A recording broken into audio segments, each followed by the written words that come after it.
like the Nidalee, though, something that Leyan has liked to go towards in the past and been one of the players, along with Shun, who is willing to bring that one out. Yeah, we'll see what RA want to prioritize here. Of course, the Renata was the first pick in the last game. It looks like Rare Adam want to put iBoy back onto the Kalista. Kalista is a very powerful champion, but again, I just found it so many times in the last game, iBoy just wasn't in a position to be able to put down the DPS, so they opt out of that particular matchup, go in towards the Wukong, get that away from Kanavi, and honestly, I cannot blame them.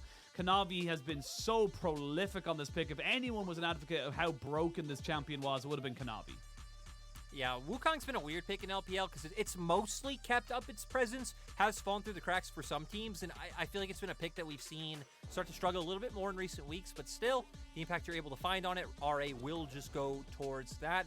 JDG, though, Yagao this time around gets his hands on the Ahri. We hit on most played champion so far this split. Feels like the champion he has looked most successful on. And Yagao, I feel like more than any other player in the LPL, feels like I feel like typically he has a shallow champion pool, but not in the way of like maybe someone like Forge, who it's like, Forge's champions. Feels like every split, Yagao will have like 3 to 4 champions he really excels on, and if you can keep him on those champions is usually where he will shine. So I like that they go towards this. RA now, just a handshake of, one team gets Kalista, the other one picks up the Aphelios, and now to see where they will go, wanting to get his hands on the Jax before that one's taken away.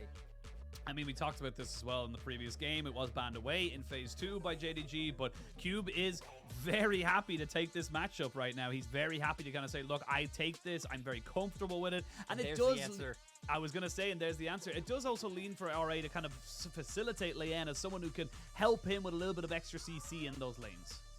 Yeah, so wanted to get that one because not too many things I think 369 plays that really go into the Jax, but Gragas is a champion that's been picked into Jax in the top lane for quite a few years now. You have an easy time of escaping if he does just look for like the counter strike and then jump in. You just body bop him and walk away. You can like throw down some poke with the Q, and then even if he does try to like all in you at level 6, and you have the explosive cast able to come through. So this was especially a signature pick for 369 in spring, where we really knew him as the kind of Gragas and Kennen guy who would come onto the Rift. But now going into second phase, JDG knowing, hey, we have to take away some of these mid lane picks to come out from Strive.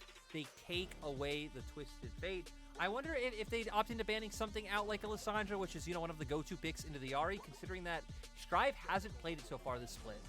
No, he hasn't. But also the Corki could be a ban that come out as well. Things that just take Strive off of comfort. We saw it banned in the last game as well. And this is going to be an interesting one here. But no, they go with your suggestion. You are the color caster here, of course. And Alessandra banned away means the Ahri should, quote-unquote, have a little bit of an easier time. But we'll see what the response is going to be from RA before we make those assumptions. Yeah, I'm curious to see what they go for here. Like, there's other things you could, like, if you want to follow global pressure rate, Strive always could go towards something like the Galio. Other things that can lane into Ahri decently would be like the Azir, was something we started to see a lot of towards the end of last split and the beginning of this split. You do well in the isolated 1v1, but obviously you take a lot more time to ramp up.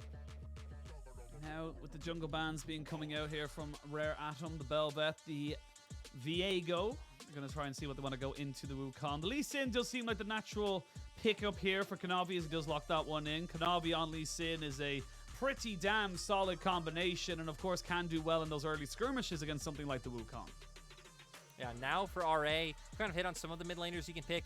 This also, I mean, you can look for the all-in aggressive trades. Feels like a matchup that will depend a lot on how both mid laners work with their junglers in terms of the trade patterns coming out. And now supports, right? Things like the Nautilus still left on the board. Rakan has been Yuyanjia's most played. And I feel like also Yuyanjia's one of the players where this has been his best pick over his stint so far in the LPL. This would open them up for a lot of pick potential, considering having the LeBlanc, Rakan, and Wukong, just a lot of lockdown. You can single out one member and pretty much just delete them going into a fight with a numbers advantage. Well, they got the Rakan for the engage, like you mentioned, does combo up with the Wukong very, very nicely. Of course, JDG, plenty of options here for missing. I would like to see the Amumu. I think it does very well at just stopping an all-in dive going in onto your composition, especially with that threat of the Curse of Sab money, and they do end up locking it in. So, both teams locked and loaded in their compositions. JDG looking for that early snowball with a little bit of extra scaling here for RA. JDG definitely picking a composition that's a lot more in line with how they played in Game 1, right? Just being able to go forward, look for the aggression, especially with their bot lane. Kanavi link up with Yagao, start to move into the enemy jungle is what I'd expect, especially knowing how Kanavi likes to play, and make your way down towards the bottom lane. For RA, I think kind of similar in terms of this game should be very mid-jungle support oriented. You have 2 scaling carries in the Jax and the Aphelios. So, I mean, if they could weather the storm of JDG, that's when RA will be feeling best. But I feel like we're going to have to see Leyan kind of pulling a page out of Kanavi's book in terms of being able to cover these early aggressive plays like Kanavi did in Game 1. Yeah, absolutely. And we'll see if RA can bounce back or if JDG, like you mentioned, will just keep punching the wall, keep pushing forward and looking to try and make this as clean a 2-0 as they possibly can. And I still think that, again, like, JDG are a team that have flaws. JDG are a team that when they do not pick up that early momentum, like you mentioned, it can go very, very south very, very quickly. So they need to make sure, in RA's sense, they're not losing, hope in this game. They're not losing out the kind of the idea that they can actually take the win. I think if you consider, like, maybe a current top 4 pool of looking like TES, RNG, JDG V5, that JDG are definitely the worst team out of those 4 at playing from a deficit. So definitely an area where you can expose JDG. And if RA wanted to try and put them in that deficit, it feels like this game, it has to come out from Strive and Leyan, the key players from Rare Atom once again.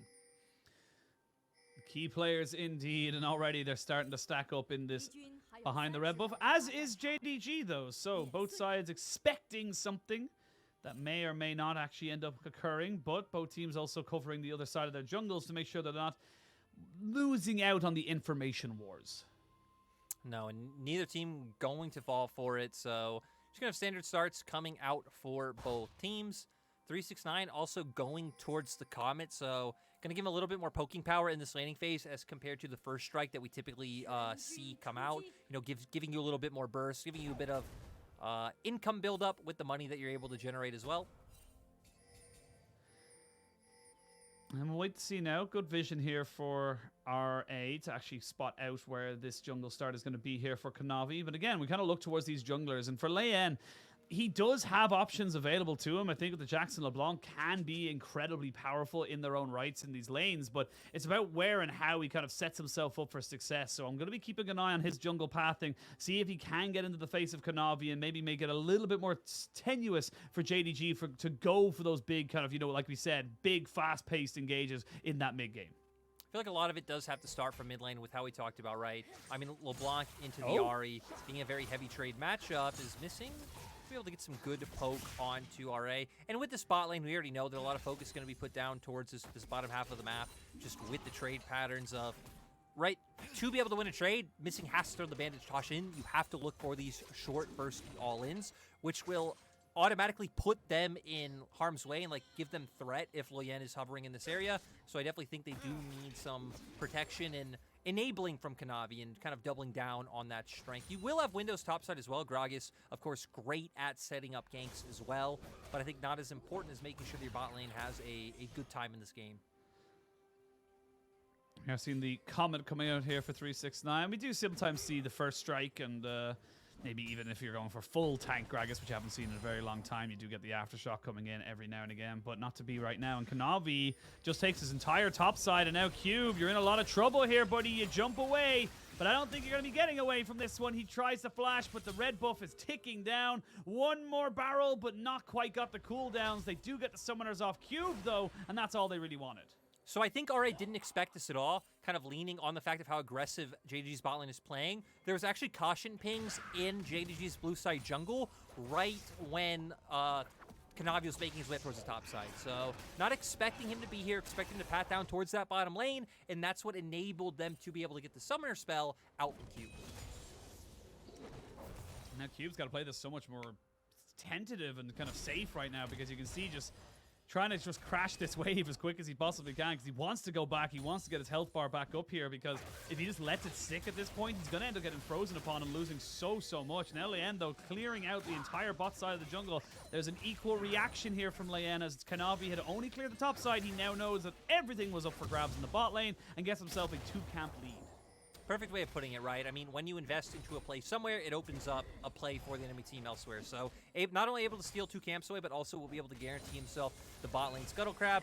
They were also able to get the bounce in bot lane for free, which will open up a reset coming out for iBoy. So I think RA feeling pretty good about how smooth the early game's going for their bottom half of the map with the level of threat we were seeing from missing early on. But Cube taking a lot of punishment, especially with this Comet coming out from 369.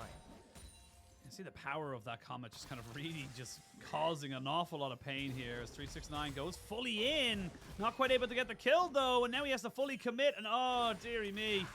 He's dead. They'll even get over an assist gold. As I say that, they have to force the flash out of Leyan, but at the end of it all, first blood to RA, 369. Sadly, that was a little bit of a 3, but we'll have to see now if it ends up meaning much more, as we do see Yuyanjia now finding himself in that mid lane as a bot lane reset for JDG freed him up to maybe save out his mid laner. 369, though, getting baited by the amount of damage he was able to do to Cube. I mean, for the side of RA, right? Able to take bot side Scuttle, make your way through mid, take top lane Scuttle as well, puts Leyan on that side of the map, and then able to find that. So kind of seeing the duality of JDG's confidence coming on through. But now for JDG, missing, just going to hover over, I think help Yagao get this wave in, make sure he's all fine and dandy, considering that Yuyanjia not showing on the bot wave right now.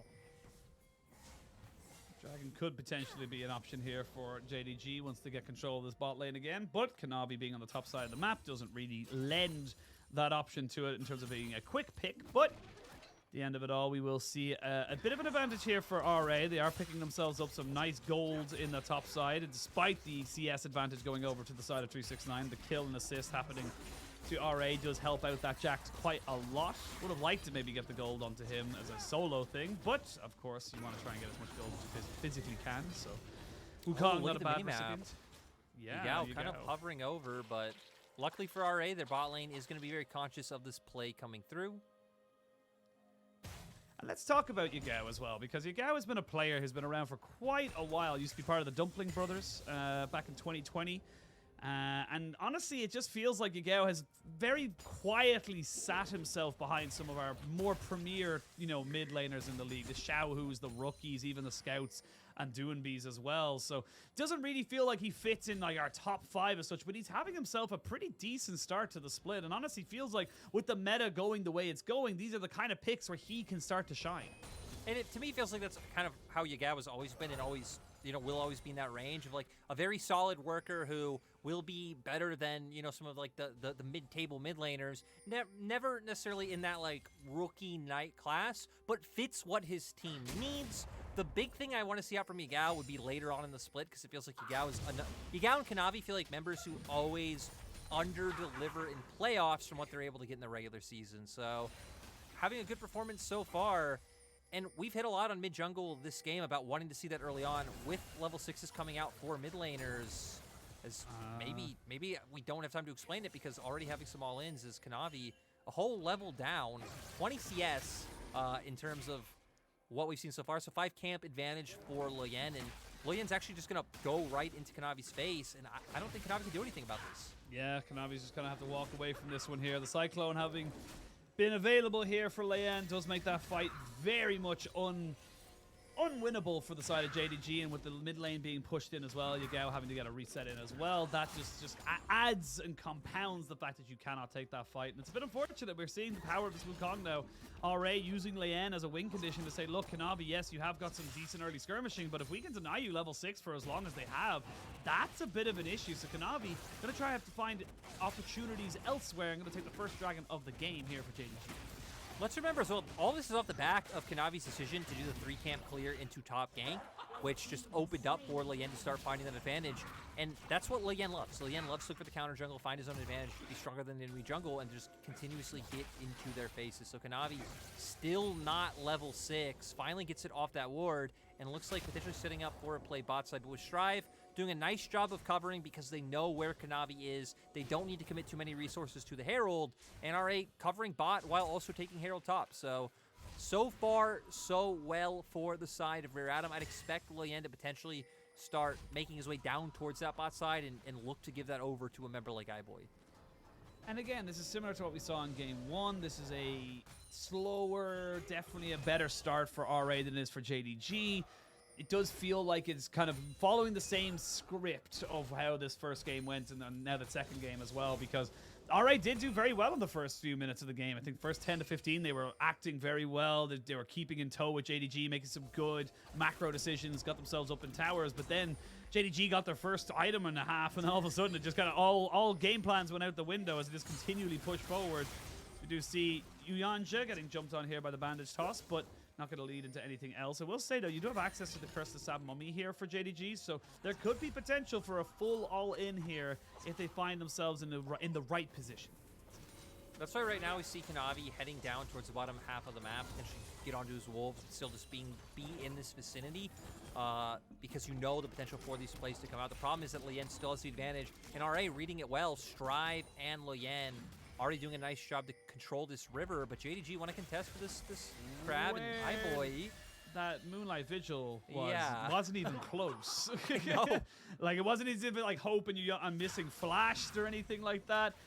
I'm not quite sure what they were trying to go for. That was like expecting the old Moonlight Vigil range, if you remember how ridiculous that was. That was like its own Strive's walking up.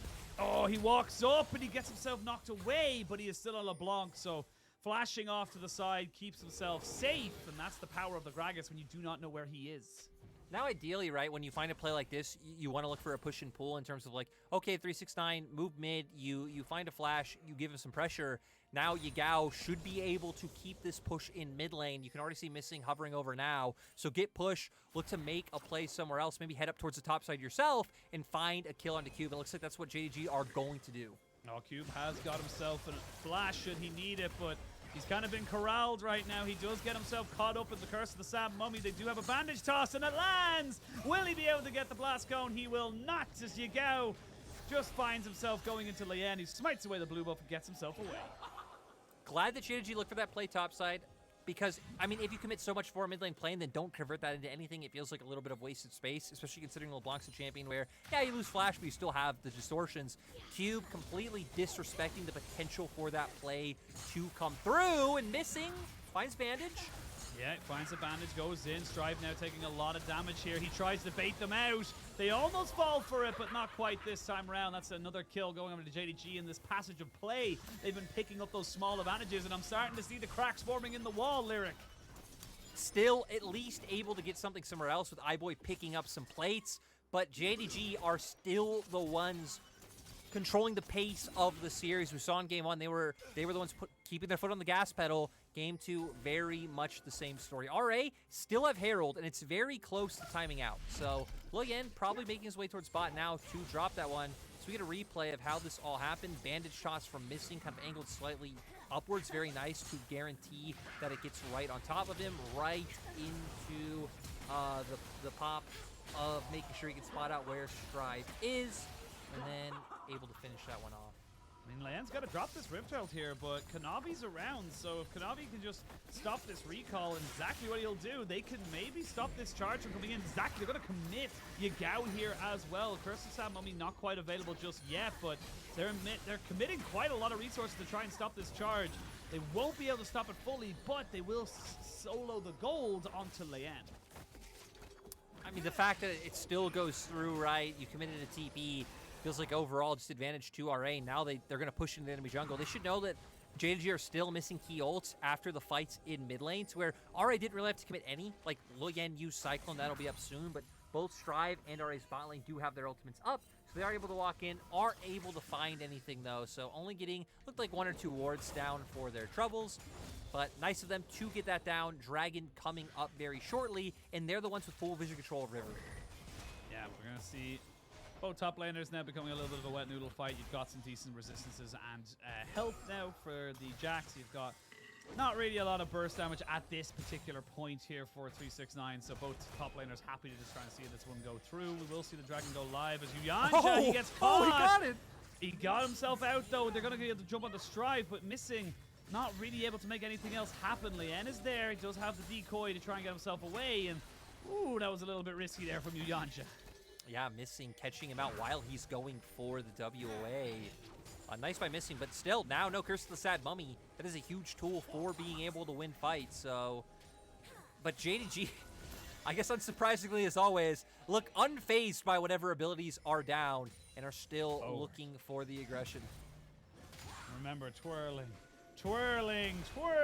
towards the future as they continue to go. But as I say that, we are going to see the Unleashed teleports coming out. It's 369. Maybe in a little bit of trouble. He flashes. Strife, though, can't get anything. The explosive cast doesn't land, but it was enough to deter. Yeah, explosive cast goes down, and then the Q damage as well. I don't know if he just passed up as well to give him a little bit of that heal, but Strive not willing to commit to under the turret to be able to find the kill. 369 manages to get out, and RA not able to do anything with the window that they had. Do have that ward that Kanavi still hasn't spotted out, which is pretty nice for RA, because when you look down towards their bottom side jungle, that is completely lit up with JDG's wards. But RA still managing to keep a lead, right? They're 1k gold up, and they're the ones that have the Jax, they have the Aphelios. So doing a pretty nice job. Is missing, once again, finds the bandage toss. Yeah, just burn the quickness off of Yuyanjia, so... Yuyanjia's just mocking them, and I love it. Mocking them because, I mean, at that point, you've already lost your ultimate. You don't really have anything else ready to commit, so that's a big ultimate down as well. So Missing will have the Curse of Stab Mummy for this Rift Herald fight, you would imagine. Leyan does get the decoy out and start clearing away some of these wards. So you're actually down a little bit of engagement. This could be a full 5v5 except for the top lane. So 4v4 really. As JDG do not want to give this one up for free. No, our Cube, though, having the fast track towards the mid lane, so they can buy some time. Especially with their composition, it'd be nice, right, with LeBlanc's play patterns. You can kind of chunk them out a little bit, use the Sorcerer, get over the wall, maybe throw a chain in a Cube, get some of the damage down. But no, gonna fully commit onto this Herald and try to pull JDG in. Remember, no quickness, but now you have the Curse of Stab Mummy. All flashes available except for 369. So where this fight goes is all about how you execute. We're going to go in. As Smite comes down, Leyan picks up the Rift Herald. He hasn't picked it up just yet. There we go. He secures it. JDG thinking about going for something as they finally commit. There's the explosive cast, and Leyan is dead. The Fate's Call comes out to save off Yuyanjia. Excuse me, Yuyanjia missing, who jumps straight back in on top of Cube. He tries to get himself over the wall, but he just can't do it. Now Yuyanjia can go back into this one here, but Gragas puts his body right on his face. Missing is just tantalizingly close, but not close enough for iBoy. Missing survives. Never mind. He goes down right at the end, but JDG do pick up 3 or 4 kills. Beautiful fight from JDG. Missing, just no fear, knows even if he goes down, his team is the one finding kills. RA did still manage to pick themselves up the Rift Herald, so we'll have some use for that. They actually already have pings coming down towards mid, so maybe gonna look to use that one now, but JDG don't really care about that because they're picking themselves up a top lane turret. Yeah, they're getting the tier 1, which again, the second Rift Herald is great and all, but it usually is used to try and open up the map, get you advantages somewhere else. Trading these amount of kills and a top lane turret, JDG come out trumps. Yeah, JDG commit with the flash bandage toss. Yagao not able to connect, but doesn't matter because Yagao hits the charm. Moonlight Vigil comes down, but I mean, it really only hit, it looked like Missing. Kanavi looked like he was able to get away in time, and then they keep committing with the bandage toss. Sonic Wave was already tagged on the Cube, so Kanavi able to follow up. Tries to survive by smiting the blue buff, but iBoy still having enough damage to bring him down, and then Missing once again going down in the end is going to be burnt to death, but JDG picking up more than enough kills to make do, all starting off that beautiful charm from Yagao onto Leyan. Yeah, if iBoy did not have the red buff on top of his person there, Missing would have been able to survive the if, buts, and maybes of all these fantastic fights. But we're starting to hit that mid game again. It's 17.5 minutes, coming up to 18. We're going to look at JDG, maybe look to try and fight again around this dragon. They'll have access to all their ultimates again. Only really missing a flash on Kanavi and Missing, funny enough, and that's going to be the only real problems they'll have trying to get into this fight. We'll struggle to get into the fight, but we do see Herald going down now. They won't be able to break it in time, so RA will be able to guarantee that one. But look at the minimap. JDG are completely committing Yagao up towards the top side, so they are going to opt into giving up this dragon. They are just going to look for the gold trade. Get top side Herald. Kanavi maybe poke his head into the enemy jungle, steal away some of these camps, and not really be too worried. So JDG, again, just wanting to get to their next item components and try to win out the next fight, or who knows? Knowing JDG, they're probably just going to keep trying to force and find picks in the enemy jungle. I mean, that's pretty big as well. They got themselves a tier 2 all to Yagao, so he's going to be very far accelerated. They're trying to see there if iBoy moves himself anywhere closer to that side of the rift. I will say the minion going on a little bit of an adventure there as he pushes him all the way back. But Squire's Bloom does end up knocking him out as... or knocking out the potential fight that JDG were looking for as 369 tries to defend, but they know that everyone's on bot side, so this is just a very smart macro play here from JDG. They're getting advantages across the board, and Leyan, he's kind of on no man's land. He needs to be very careful where he goes. Oh, first bandage toss misses. Doesn't matter, though, because they land the Curse of the Sad Mummy. He tries to flash and he misses it over the wall. Leyan, we hyped you up so much, my dude, but you're just not having a good game right now. No, getting picked off by the Curse of the Sad Mummy. JDG wrapping around, not really giving him many choices in terms of where he can look to escape. They did willingly give up Dragon. We talked about how they're opting into trade that to try and get more gold and get more pressure on the map. And now they're finally starting to build a bit of a gold lead. Sitting at 2K right now. They have the push going in the bottom lane right now as well. 369 looking for the recall to stop Strive's push in top side. So JDG so far having all their bases covered. Looking at items, I mean, most of RA's members still sitting at that one item point and starting to fall a little bit behind their counterparts, which is exactly, this is exactly the moment where JDG feel comfortable forcing these advantages. Yeah, and again, this is just Leyan kind of overstaying his welcome and dodges the first bandage toss, but you can't dodge a Curse of Sad Money like that. No, and then, the flash failed, but he was just trying to shadow for Cube in the bot side, giving him the safety to look for the push that he was going for. Cube is strong enough to where, right, he can look to win those 1v1s, but for JDG, they're not looking for those 1v1s, because look at 369, he's playing on the top side with his team. He's playing on top side with his team, and there we can see Yuyanjia actually gets explosive cast after the bandage toss. Little bit of miscommunication, but it doesn't matter. 369 flashes in. The quickness going to be used by Yuyanjia to try and get himself back to safety. Yagao, though, over the side, he slows him down. They land another bandage toss. They miss absolutely everything else, but it does not matter because Ahri's W is targeted. Yuyanjia had some fancy feet, did a nice job of trying to get away, doesn't manage to do it, and now JDG gonna look to start up the Baron. I wonder if RA even gonna try and look for any sort of throw a Hail Mary, right? Try and find a steal or look for anything posture for a fight. So far, doesn't look like it, but never mind. Here we go. Yep, both TPs coming in, Leyan over the side of the wall. They now have full vision of the Baron with that Squire's Bloom going over the top of it. It's down to about 2,000 HP. We got a Kalista. The smite comes in. Stolen! RA get themselves the Baron, but can they make the fight work for themselves? Hope gets jumped onto and killed. Cube is making this one work for his team. He will finally go down, but at the end of it all, iBoy with the chakrams takes down the Lee Sin. JDG, you flipped it, and it came up tails. RA, though, showing up huge. Steal comes through. Fight is won. And now going to be able to use this Baron to build a gold lead of their own. Not even hitting on of them being the ones having the Aphelios, having things like the Jax. I mean, even Leyan set behind the Wukong. If you can get on top of the targets with a lead, RA should be able to start taking these fights. Add in the fact that JDG gave up the last Drake, and RA are the ones closer to getting towards something like a Soul Point or a Soul. I mean, this was exactly what RA needed. We can see exactly how it happens here with the TP coming through. They clump up, they get close.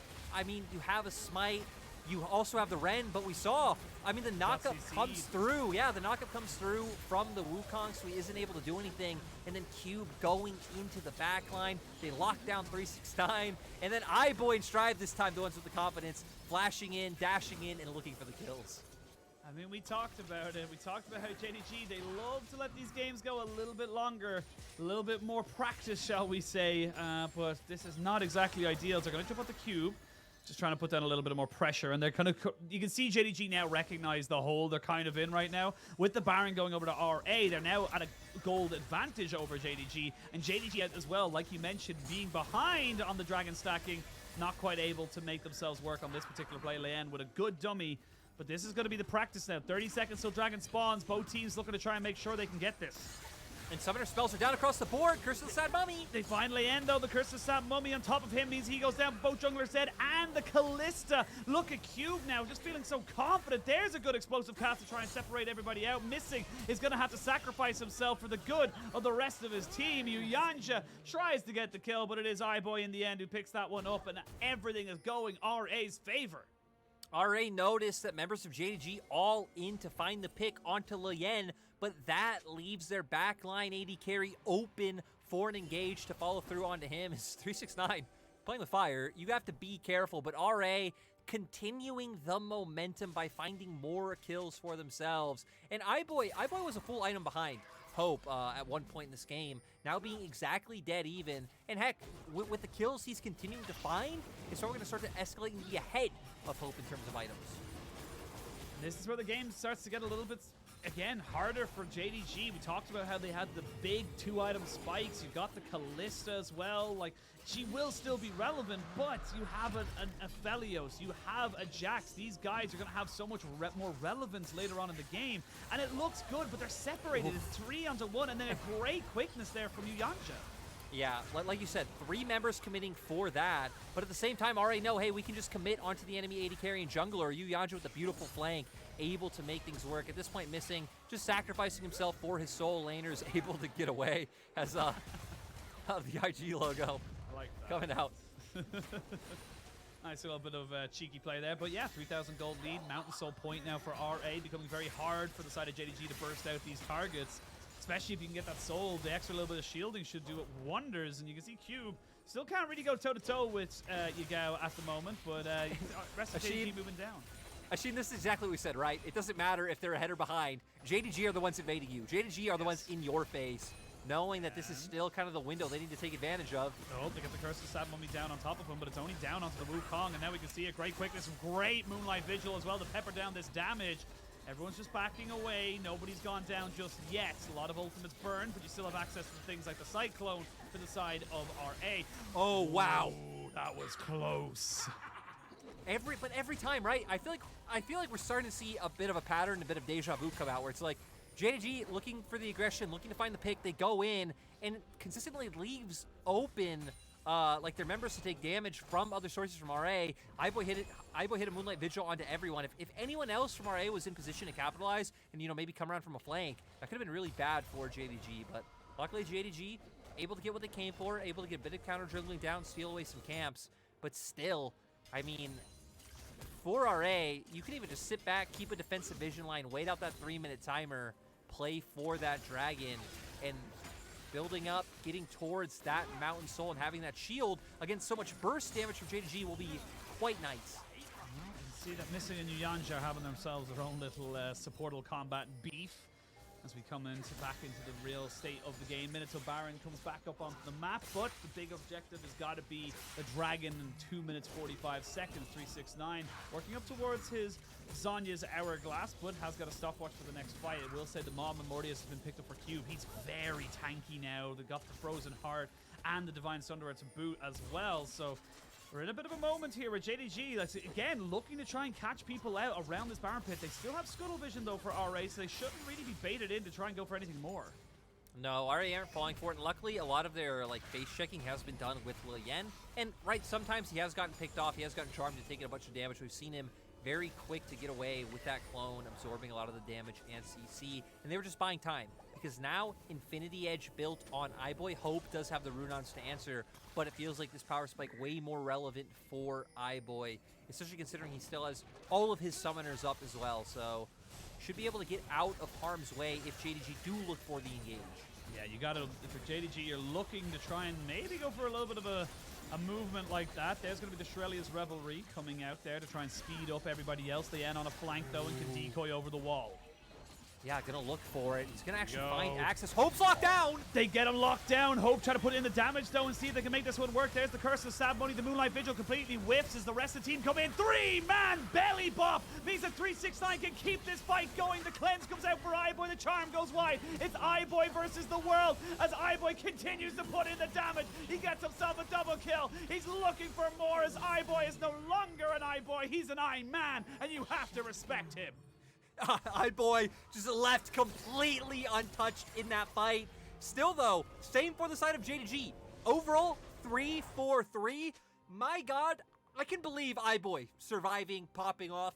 Hope, I cannot believe that Hope did not die after getting locked down by iBoy. After the Cyclone came out, I believe Strive jumped on top of him as well. I don't have to believe or try to remember anything because we have a screen right here that I get to see exactly what happened to Strive.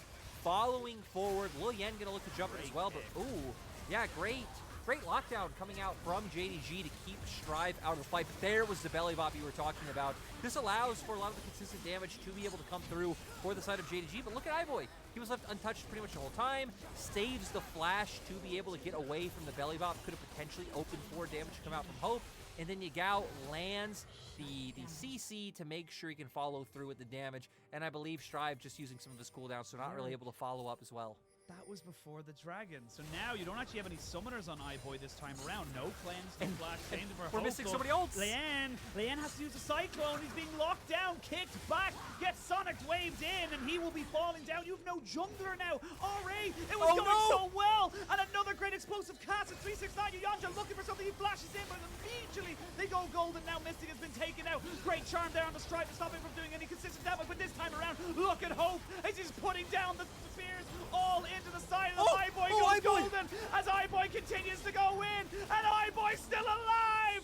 iBoy saves it for RA. iBoy and Cube stay alive. JDG and everything. JDG found the initial picks. Yuyanjia's flank was so far by the time someone went down, and RA somehow managed to pull it together. They get the Mountain Soul. Pings are coming out onto Baron. I don't even have time to catch my breath as we go straight into a replay. Leyan trying to force his way into the river, trying to get some semblance of control. Gets picked off immediately. Yagao hits a charm, and they're already chunking out Cube.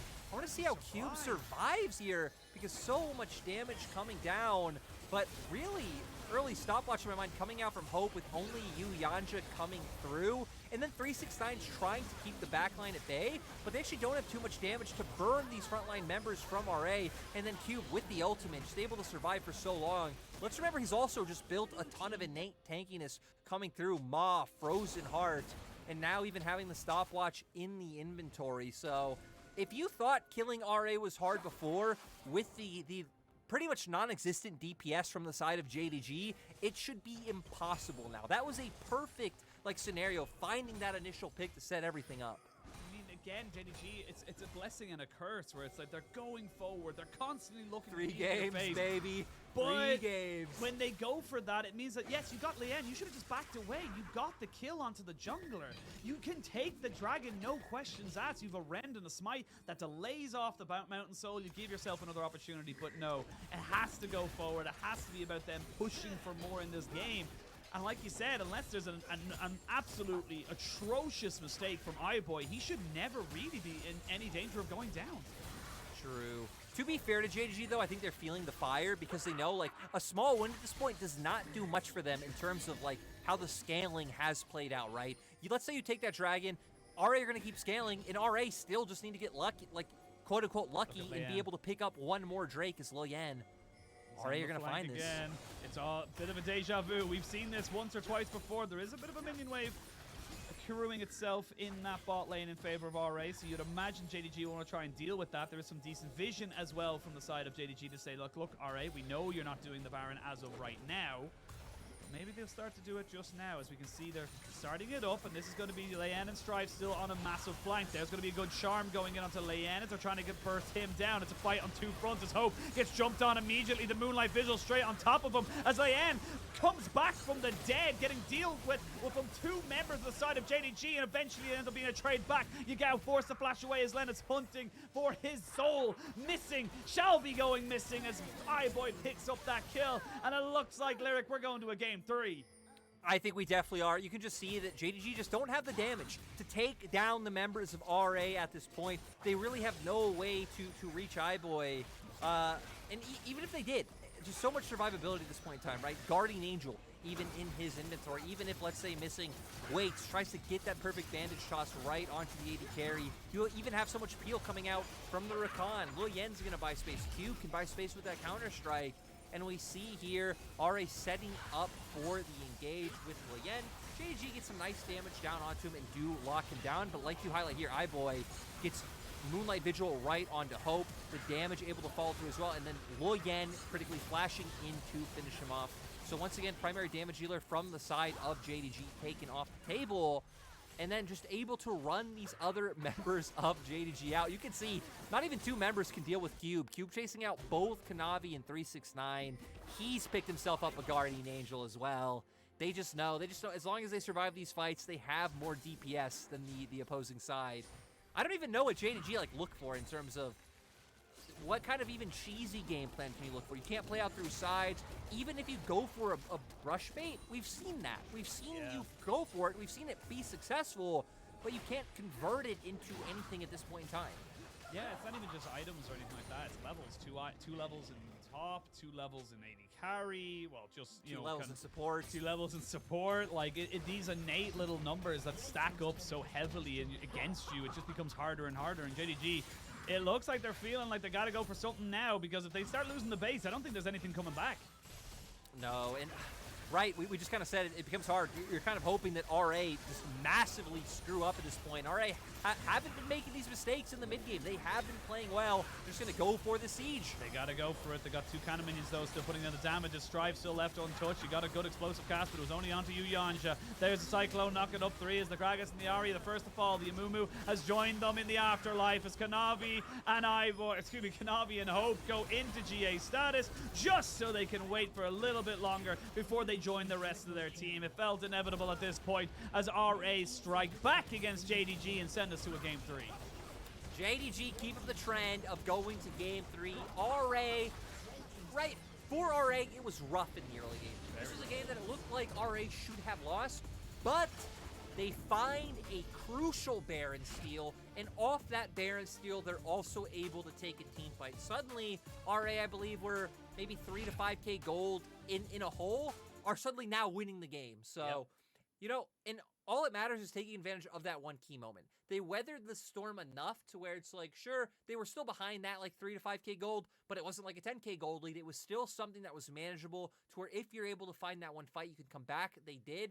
And then you saw they were able to keep formation. They were able to make sure that no one was able to get onto iBoy. iBoy was playing well in those team fights. And then Leyan and Strive after that, and even Cube, right? They kept like forcing being able to flank from different angles and pulling JDG into them to be able to just burst out Hope. Hope, in those later game team fights, was almost always the first man dead.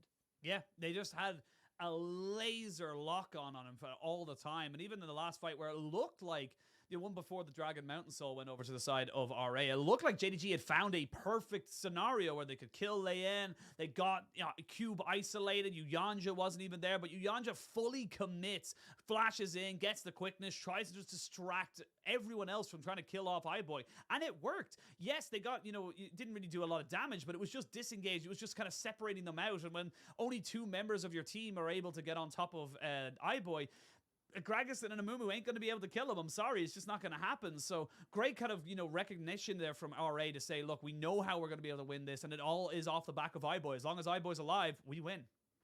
And, I mean, it's another composition as well where you even had other members just like who can step up as big damage shows, right? Cube was someone they could not deal with. We saw in that one fight where they initially do pick off Leyan, they even found the charm onto Cube early on, but it still wasn't enough to be able to bring him down. He was right in their faces. Strive couldn't find the early impact, but still being an annoyance. To where for JDG, I mean, they just didn't have the damage in the later portions of the game.